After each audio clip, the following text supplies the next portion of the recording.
Ndugu mtazamaji na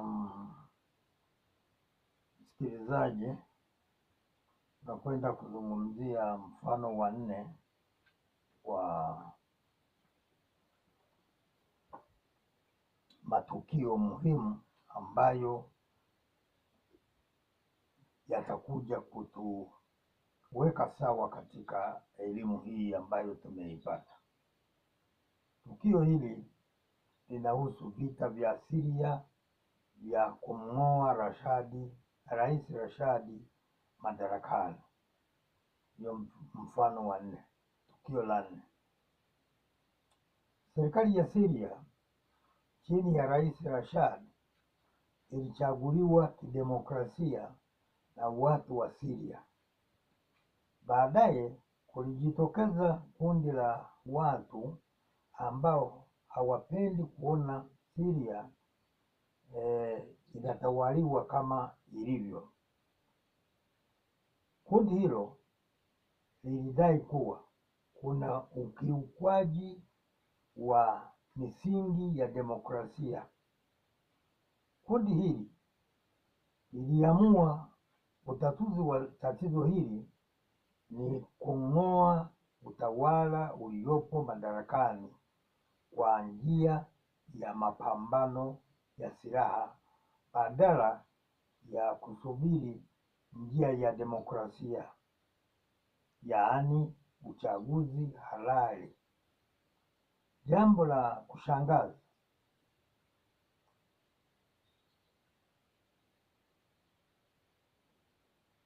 ni pale nchi za kibepari au kiliberali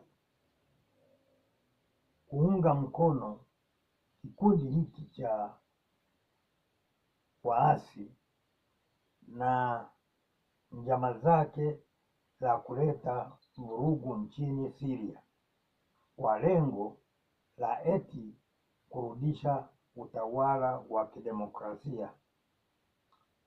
Kwa wakati huo huo, kulijitokeza kundi jingine la kigaidi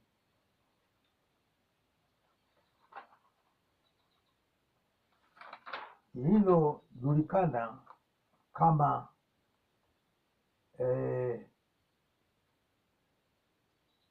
dola ya Kiislamu, yaani Islamic State,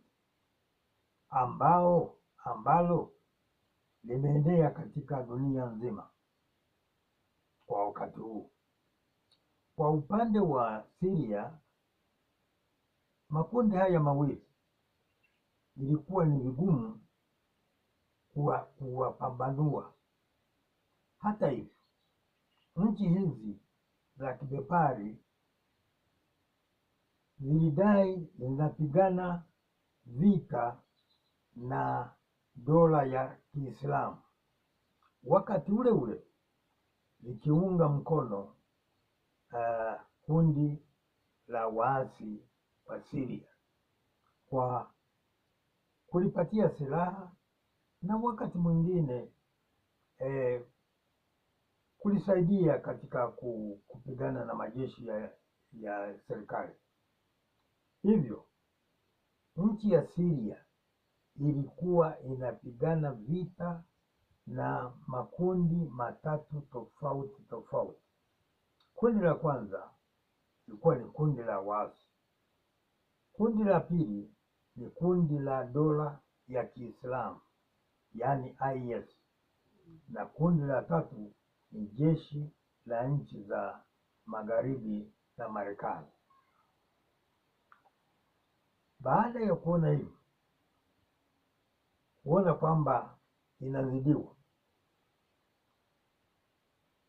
serikali ya Syria chini ya Rais Rashad iliomba msaada wa Urusi. Pia serikali hiyo ilikuwa inasaidiwa na nchi ya Iran. Mpaka Julai mwaka 2017 vurugu hizi zilikuwa zimeisha chukua muda wa zaidi ya miaka 6. Katika nchi mbalimbali za Kiarabu, karibu nchi zote zinaitwa nchi za Kiislamu, ikiwa na maana ya kuwa serikali zote zinajitambulisha na dini ya Kiislamu. Hata hivyo, Waislamu wamegawanyika katika makundi mawili tofauti. Kundi la kwanza linaitwa Shia na kundi la pili linaitwa Sunni. Makundi haya mawili ni hasimu, yaani hayaelewani. Pia unakuta kila nchi inazingatia maadili au mafunzo ya kundi mojawapo, ingawa na kundi jingine lina elimu katika nchi hiyo, lakini linakuwa halina usemi katika maamuzi ya nchi. Hivyo utakuta nchi hizo zenyewe hazielewani pia, kutokana na kuwa chini ya makundi tofauti ya kidini. Kwa mfano, Iran ni ya Shia na Saudi Arabia ni ya Sunni na kadhalika. Kutokana na hali hii, unakuta serikali inatoa huduma zake kiubaguzi, ikipendelea lile kundi ambalo lina nguvu nchini. Nchi ya Syria ipo chini ya Shia. Hivyo ni wazi kuwa kundi la waasi au la uasi lazima liwe ni kundi la Sunni. Ukweli huu ulithibitishwa na kuona Iran ilikuwa inaunga mkono Syria na Saudi Arabia ilikuwa inaunga mkono waasi. Tukichukua mji wa Aleppo katika Syria kama mfano, unakuta mji huo ulikuwa umegawanyika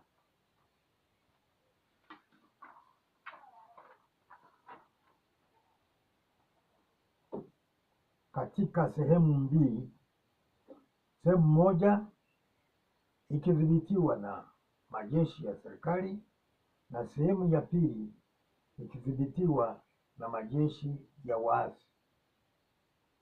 Lakini pia tunakuta majeshi ya dola ya Kiislamu yalikuwa upande huo huo wa waasi, na ilikuwa ni vigumu kuwatambua waasi ni wapi na IS ni wapi. Hapa ni kama kwamba IS ilikuwa inawasaidia waasi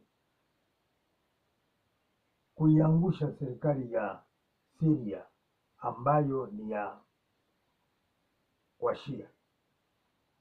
Kutokana na ukweli huu, ni wazi kuwa IS inaundwa na Wasuni. Jambo hili linathibitishwa na matukio katika nchi mbalimbali, ambayo tunakuta misikiti na vikundi vya ibada vya dhehebu la Shia linashambuliwa na kundi la kigaidi la IS, badala ya kushambulia Wasuni. Kama ukweli ndio huo, je, katika Syria nchi za Magharibi na Marekani zilizokuwa zinawasaidia waasi zilikuwa zinawasaidia kina nani, au zinapigana na kina nani? Hii ndiyo sababu Urusi ikamwambia Marekani kuacha kuwasaidia magaidi. Wakati huo unakuta nchi za Magharibi na Marekani zilikuwa zinasaidia nchi za Iraq na Afghanistan kupigana na kundi la kigaidi la IS. Je, kwa nini nchi hizo zilikuwa zinasaidia waasi ambao walikuwa wanashirikiana na magaidi? Jibu ni wazi kabisa. Nchi hizo kwa upande wa Syria zilikuwa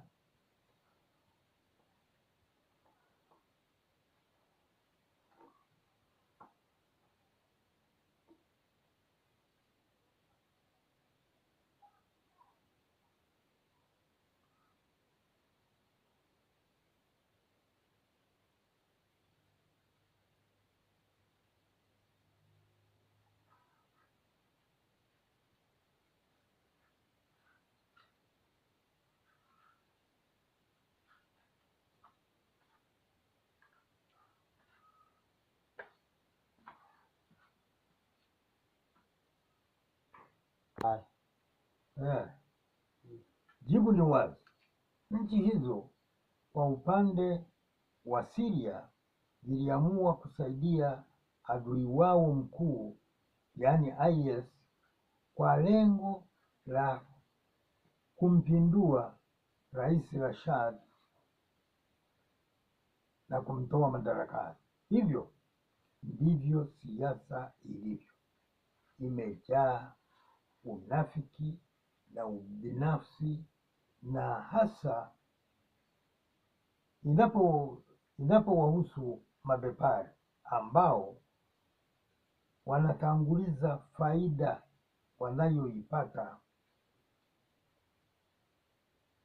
wanayoitazamia badala ya kufikiria amani na usalama wa binadamu wenzao.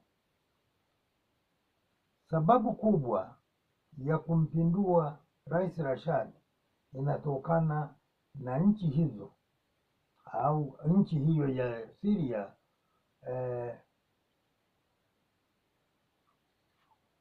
kuendelea kuwa ni tishio kwa nchi ya Israeli. Nchi zote za Kiislamu zinazoonekana kuwa tishio kwa Israeli zimepinduliwa na kuchafuliwa amani katika nchi hizo na nchi za Magharibi na Marekani. Tumeshuhudia mapinduzi na kuuawa kwa viongozi katika nchi za Iraq, Libya na Afghanistan, na vile vile nchi za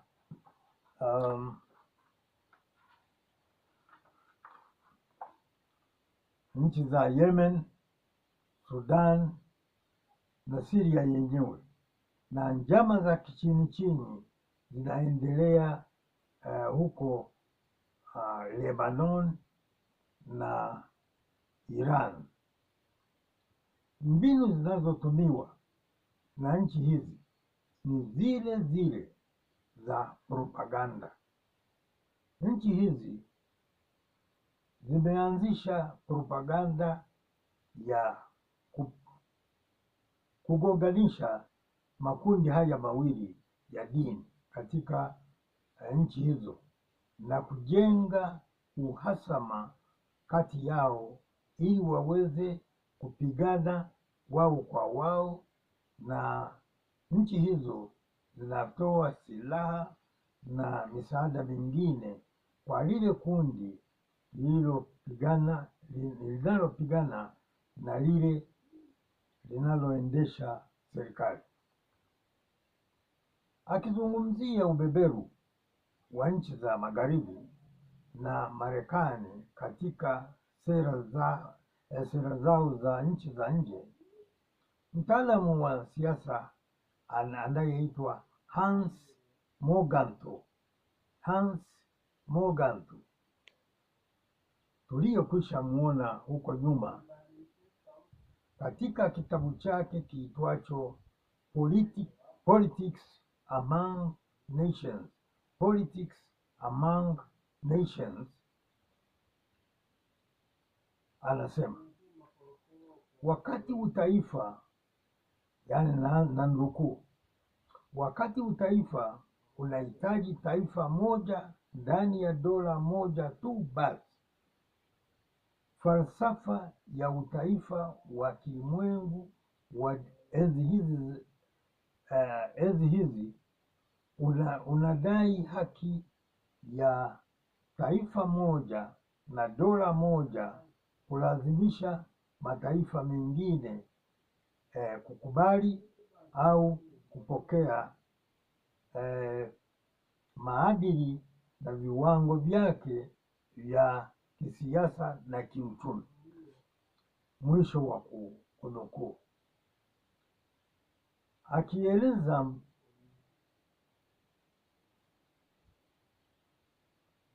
Akieleza mbinu zinazotumiwa na nchi hizi za kulazimisha nchi nyingine kukubali matakwa yao, anasema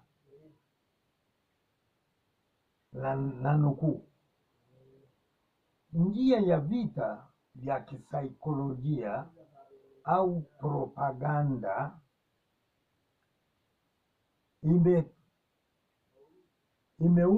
imeungana na diplomasia au ujanja na nguvu za kijeshi kama zana ya tatu ya sera za nje ya nchi za Magharibi, kulazimisha nchi nyingine kuzingatia matakwa yao. Kwa hiyo sasa hivi propaganda ndiyo inayotumika zaidi kuliko hata vita vya silaha au diplomasia. Katika propaganda, nchi hizo zinatumia vyombo vya habari vya nchi hizo za Magharibi na Marekani, na pia vile hasimu katika nchi hizo husika.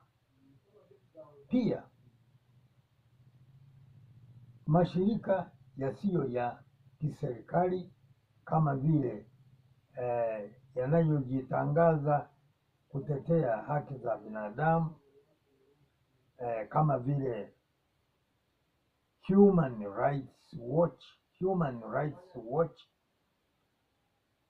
na Amnesty International na mengine ya Umoja wa Mataifa, na pia yale yaliyo katika nchi husika wanazotaka kuziangusha. Hii ndiyo sababu kila wakati mashirika hayo na vyombo hivyo vya habari vilitangaza kuwa majeshi ya serikali katika Syria yanashambulia wananchi wasio na hatia, hasa watoto na akina mama, lakini tulikuwa hatusikii madai kama hayo katika nchi nyingine.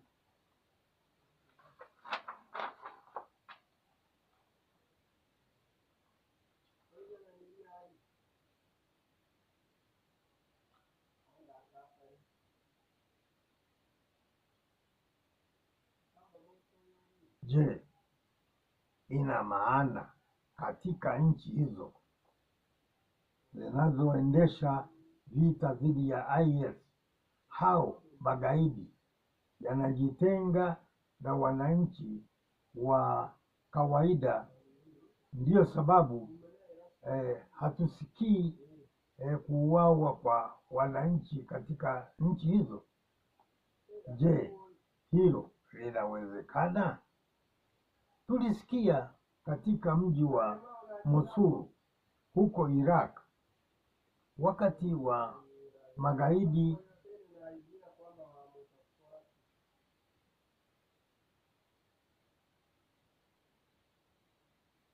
walipokuwa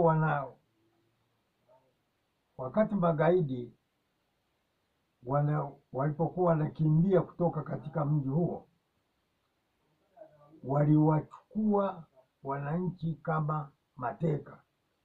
Je, wanapokuwa wanashambuliwa, ina maana risasi inawakwepa wananchi na kuwapata magaidi tu? Je, hilo linawezekana? Kwa hiyo unakuta kwamba haya yanakuwa ni maneno matupu. Kwa asili ni maneno matupu, yaani wanajaribu kutumia propaganda kupandisha jazba au mori kwa wananchi katika nchi hiyo hiyo na vile vile nje ya nchi hiyo, ili wachukie ile serikali wanayotaka iangushwe. Kwa hiyo wanatumia hiyo, ni propaganda.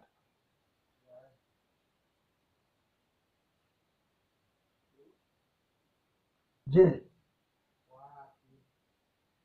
tarehe 8 mwezi wa 12 mwaka 2016 ilitangazwa kuwa ndege za Iraq na Marekani zilishambulia hospitali na kuua watu wengi, lakini lawama hizo hazikutolewa kwa jazba na zilikanushwa na Marekani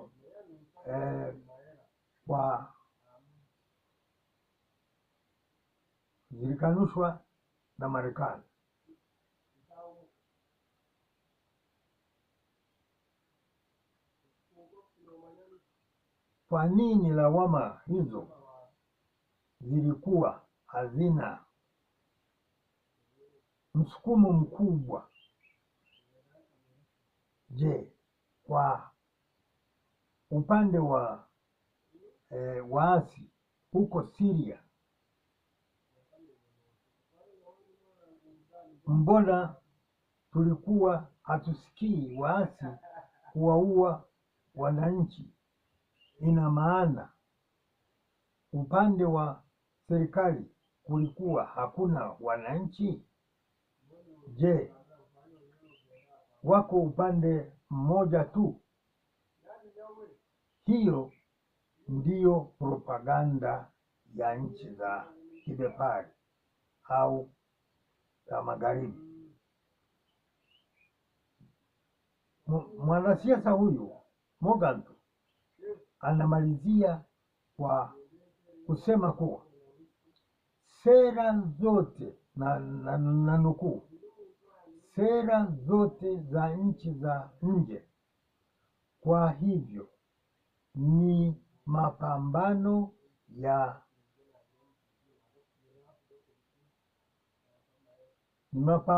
ya kumiliki akili au fikra za watu, lakini hata hivyo propaganda ni zaidi ya zote, na maana yenyewe inajitahidi kupanda mbegu katika fikra za watu na kuzibadilisha moja kwa moja bila kutegemea zana nyingine ya kati kama vile diplomasia au nguvu za jeshi.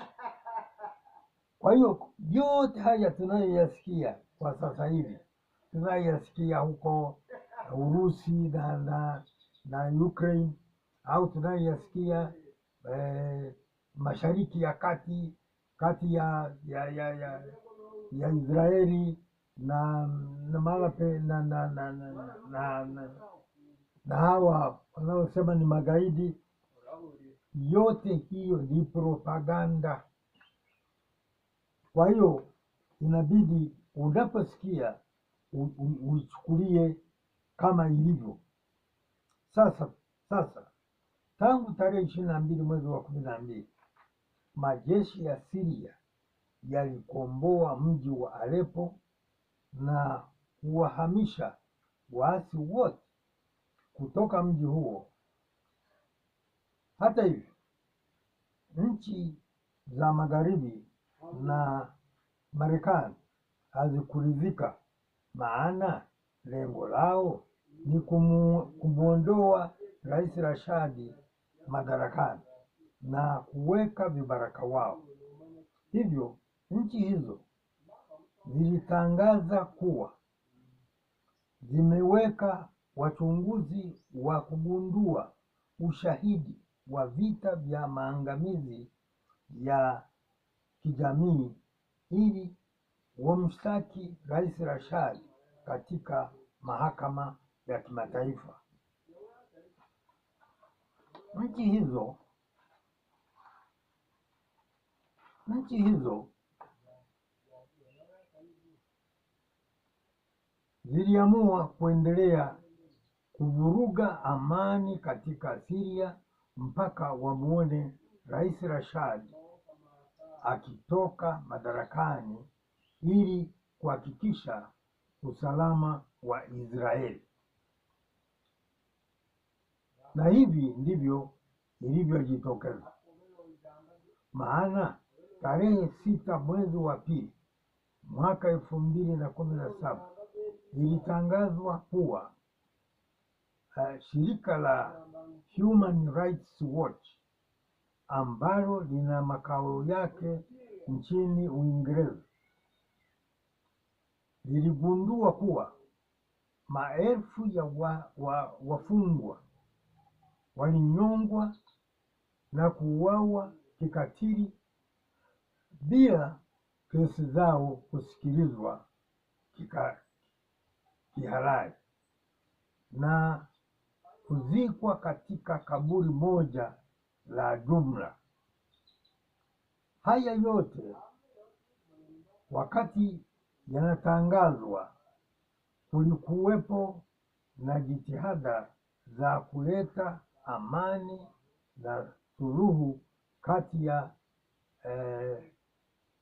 serikali na waasi, yakisimamiwa na Urusi na Iran na Uturuki. Lakini bado nchi hizi za magharibi hazikutambua jitihada hizi, badala yake zilitafuta namna ya kuendelea kuleta vurugu na uhasama ili hatimaye wamwangushe Rais Rashad. Tarehe 1 mwezi wa 3 mwaka 2017 pia wale wachunguzi waliotangazwa kuwekwa kutafuta ushahidi wa vita vya maangamizi eti waligundua kuwa pande zote mbili, yaani upande wa serikali na upande wa waasi, zimevunja sheria za kimataifa zilivunja sheria za kimataifa, lakini uhalifu huo uliotangazwa ulihusu tu vitendo vya Syria na Urusi kutumia eti kemikali na kushambulia raia, lakini upande wa pili hakuna uhalifu uliotangazwa. Je, hii ndiyo demokrasia na haki? Tarehe 9 mwezi wa 3 mwaka 2017 ilitangazwa kuwa ndege za Marekani zilishambulia hospitali katika sehemu fulani ya Syria na kuua watu zaidi ya 12, na kati yao hao kulikuwemo na watoto 6.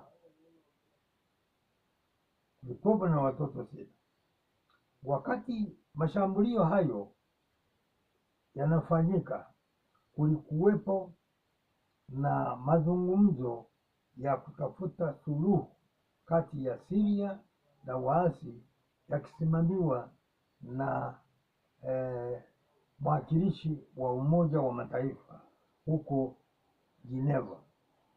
Hata hivyo, mwakilishi huyu hakutoa lawama zozote kuhusu mashambulio hayo kuingilia mazungumzo yaliyokuwa yanaendelea huko Geneva, kama alivyokuwa anafanya wakati mashambulio kama hayo yangekuwa yamefanywa na Syria na Urusi. Na wala hakuna chombo chochote cha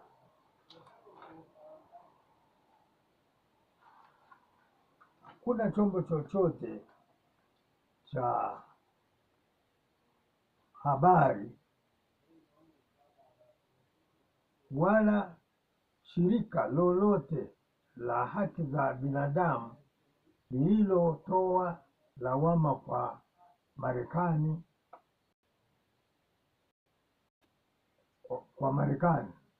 kwa kukiuka haki za binadamu.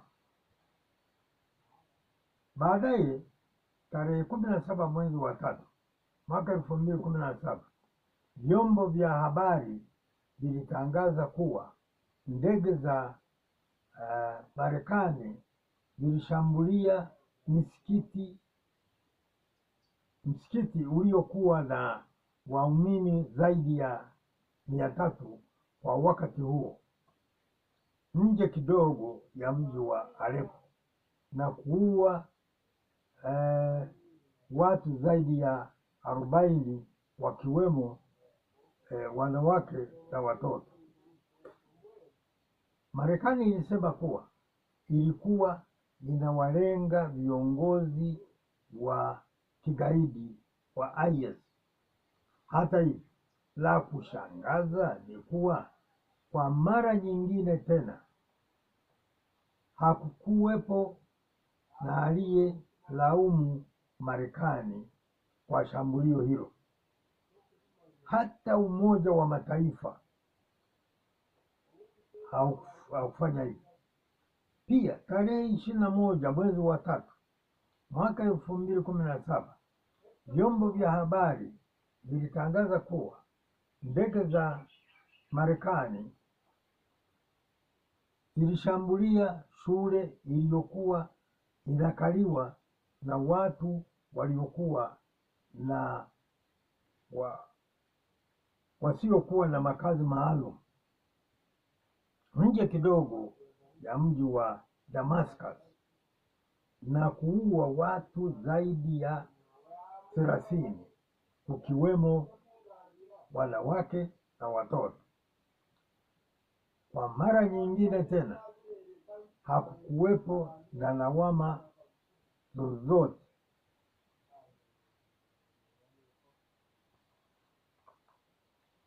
Na hiyo Hiyo yote hiyo ni mifano ya propaganda.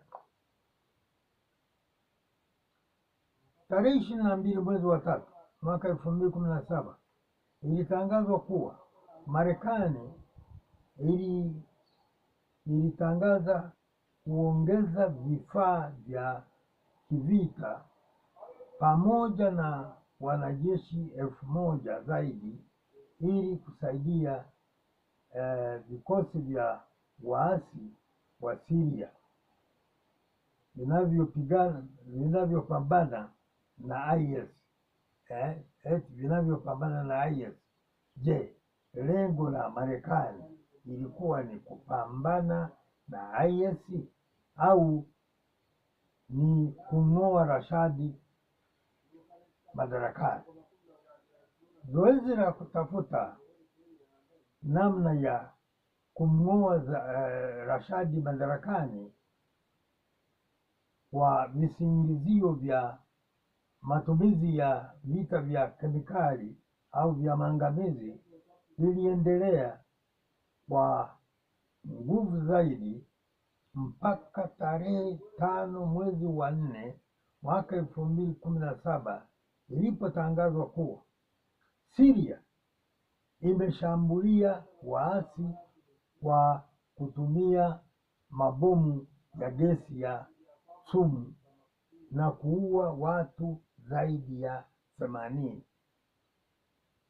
Syria na Urusi zilikanusha tuhuma hizo, lakini Marekani pamoja na nchi za Magharibi ziliendelea kusisitiza kuwa ni majeshi ya Syria ndiyo yaliyotimiza hujuma hizo na kuvunja sheria za kimataifa. Pale pale Marekani ilitangaza kuchukua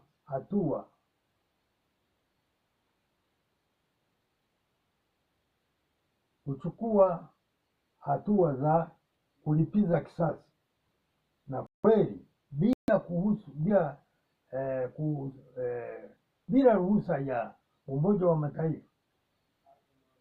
Kesho yake, yaani tarehe 6 mwezi wa 4 mwaka 2017 ilitangazwa kuwa Marekani imeshambulia kambi ya jeshi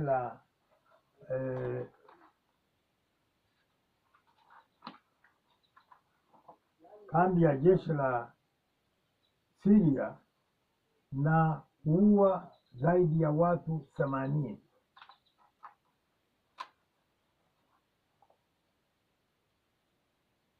Na Marekani ilisema kuwa huo ulikuwa ni mwanzo tu. Tukikumbuka kuwa Marekani ilikuwa ikishirikiana na waasi na kwamba hapo tarehe 22 mwezi wa 3 mwaka 2017 ilitangaza kuongeza vifaa vya kijeshi na wanajeshi 1000 ili kusaidia waasi. Haitashangaza mtu yeyote kuona Marekani inashambulia waasi kwa kutumia gesi ya sumu. Hii lawama zote ziwe kwa Syria na mshirika wake Urusi, na hatimaye ulimwengu mzima uweze kulaani Syria na kukubaliana na Marekani na nchi za Magharibi kuhusu umuhimu wa kumng'oa Rashadi madarakani ili kuweka vibaraka wao, yaani waasi kwa lengo la kunusuru usalama wa Israeli. Zote hizi zilikuwa ni njama, zote hizi zilikuwa ni njama. Hata hivyo, tendo hili la matumizi ya sumu linaweza pia likawa limefanywa na magaidi wa IS ambao kwa kiasi fulani walikuwa wanasaidiana na Marekani na waasi, au hata hivyo hata Uturuki na Israeli yenyewe, ili kuongeza kasi ya kumng'oa Rashadi madarakani. Nchi zilizoendelea zaidi kiviwanda zijulikanazo kama G7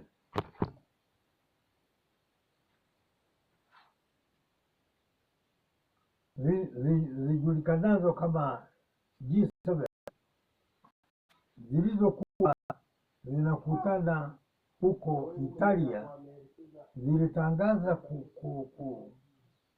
kuongeza juhudi zaidi ili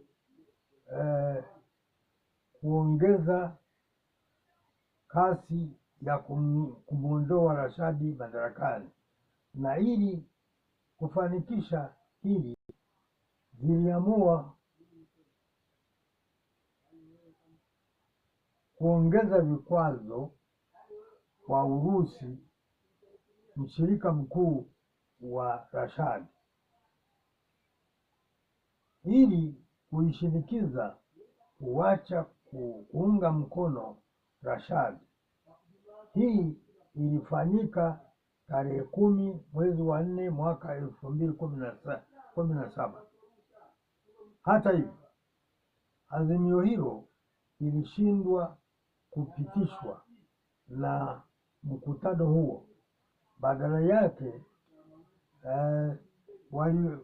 waliomba Urusi ikomeshe msaada wake kwa Rashadi. La kushangaza zaidi ni jinsi ulimwengu mzima ulivyoacha Marekani kuendelea kuvunja sheria za kimataifa hata bila kukemewa, na wale wanaojiita watetezi wa haki za binadamu na usalama wa dunia. Inapoendelea kuingilia usalama wa nchi nyingine na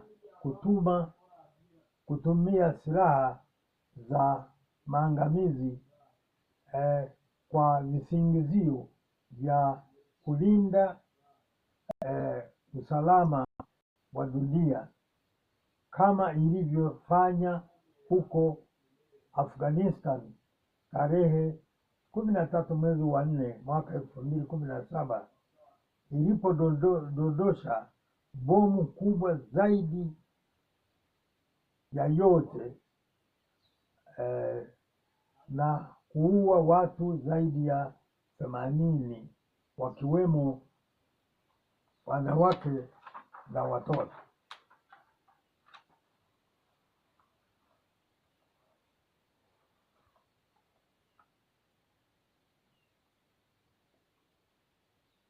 Na ingawa wanasema bomu hilo halikuwa la nyuklia, inasemekana kuwa miale yake ina athari kwa binadamu kwa muda mrefu. Pia la kushangaza pia ni kuwa pale pote panaposhambuliwa na Marekani na washirika wake wa magharibi,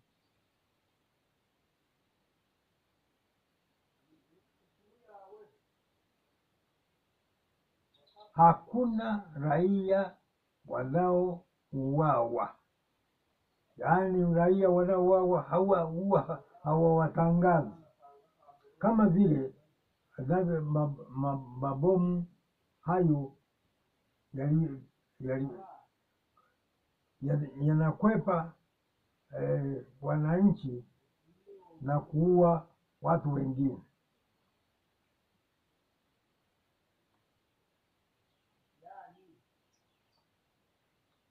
Wakati tunajua kuwa magaidi au waasi mahali popote wanapokutwa hupenda kuwateka wananchi na kuchanganyikana nao ili wao wasije wakatambuliwa kwa haraka au kwa urahisi. Katika siku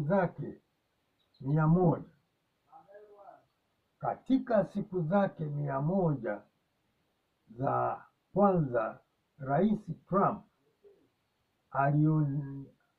alionyesha kuwa atakuwa tishio kwa amani na usalama wa ulimwengu mzima kutokana na visa vyake vya uchokozi.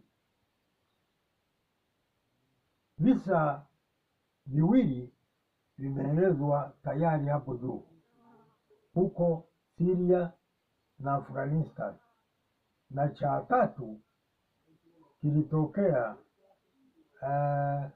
tarehe 15 mwezi wa 4 mwaka 2017 alipotuma meli kubwa za kubeba ndege za kivita na manuari kadhaa za kivita katika rasi ya Korea ili kutishia Korea ya Kaskazini kutokana na majaribio yake ya silaha za kivita na za nyuklia ambazo zinaonekana kuwa ni tishio la usalama wa Korea ya Kusini, ambayo ni mshirika mkuu wa Marekani katika sehemu hizo za Asia.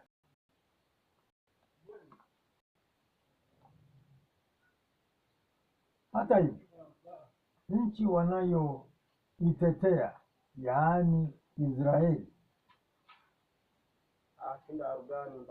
inaendelea kuvunja haki za binadamu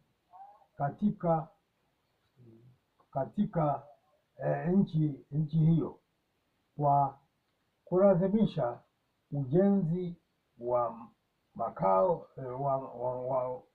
makazi zaidi ya 4,000 ya walowezi katika sehemu ya Wapalestina kwa kuchochewa na sera za Rais Trump. Lakini pamoja na hayo, hakuna shirika linalojiita la kulinda haki za binadamu au za raia, ikiwa ni pamoja na Umoja wa Mataifa ambalo limeisha jitokeza kupinga hali kama hiyo. Je, hiyo ndiyo demokrasia na haki za binadamu? Tarehe 15 mwezi wa pili mwaka 2017, Trump, baada ya kukutana na waziri mkuu wa Israeli katika ikulu ya Marekani alikwenda kinyume na makubaliano ya awali ya Mashariki ya Kati yaliyotambua dola mbili za Wayahudi na Wapalestina, kwa kutangaza kuwa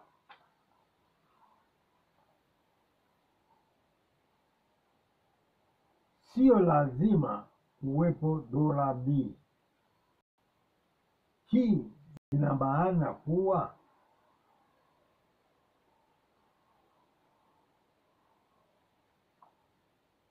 kufanya hivyo, kufanya sehemu hizi kuwa, hii ilikuwa na maana ya kufanya sehemu yote hiyo kuwa ni dola ya Israeli na Wapalestina wawe sehemu ya dola ya Israeli. Je, hiyo ndiyo demokrasia ya Kimarekani au ni ubeberu? Ili kuthibitisha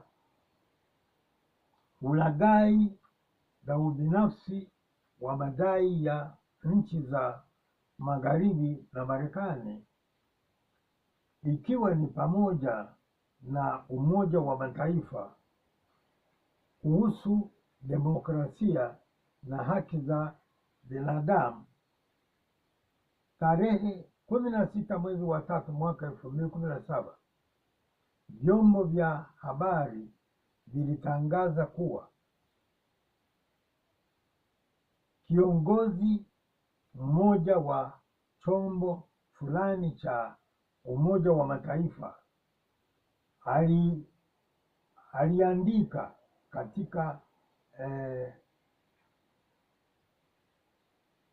katika taarifa yake inayoilaumu Israeli kwa ubaguzi wa rangi, lakini taarifa hiyo ililaumiwa na Marekani, Israeli na baadhi ya nchi za Magharibi, na katibu mkuu wa Umoja wa Mataifa alimtaka kiongozi huyo kufuta kauli yake hiyo katika taarifa yake, na kiongozi huyo, kwa kuamini kuwa aliyoyaandika ni kweli, alikataa kufanya hivyo mpaka akalazimika kujiuzuru wadhifa wake.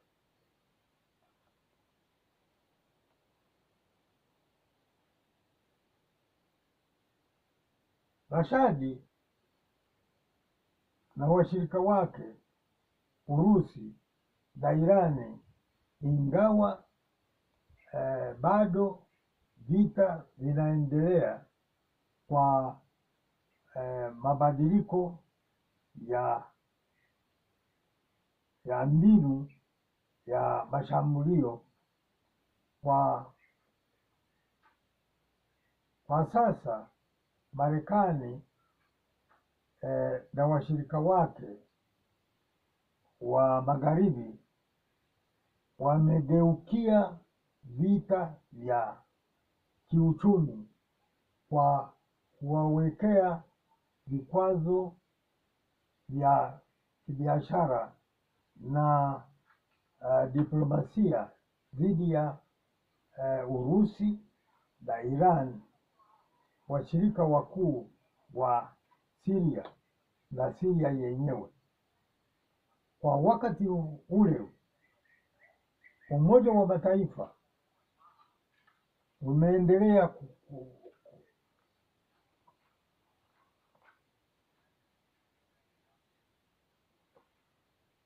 umeendelea kukaa kimya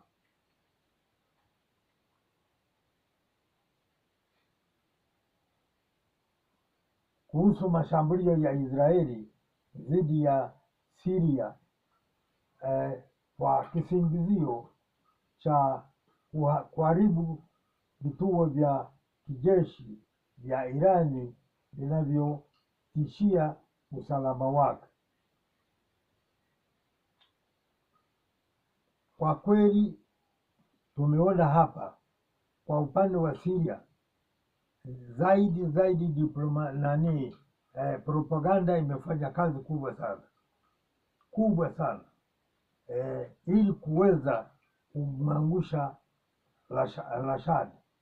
Wanamsingizia mambo mengi na washirika wake ili watu wachukie waweze kumwangusha, lakini yote hayo yamekuwa ni sufuri. Na mimi napenda kuwaomba wasikilizaji na watazamaji wajitahidi kutumia vipindi vilivyopita, waangalie kitu ambacho kinatokea katika Mashariki ya Kati, kati ya Israeli na nchi mbalimbali, na hasa Palestina, Irani, Lebanoni na kadhalika.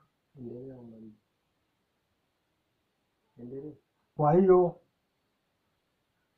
naomba kabisa tuchukulie mambo yote yanayofanyika tunayoyasikia, tujaribu kuyachuja kuona, je, kweli kuna ukweli au ni nani tu, ni maneno matupu ili kuweza kuleta mgogoro na hali mbaya kwa yule mtu au nchi inayozungumziwa.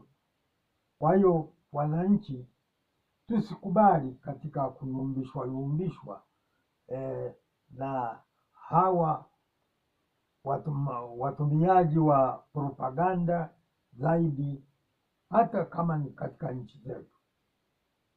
Napenda washukuru sana kwa kuwa wasikivu wa vipindi hivi ambavyo tumevifanya. Asanteni sana.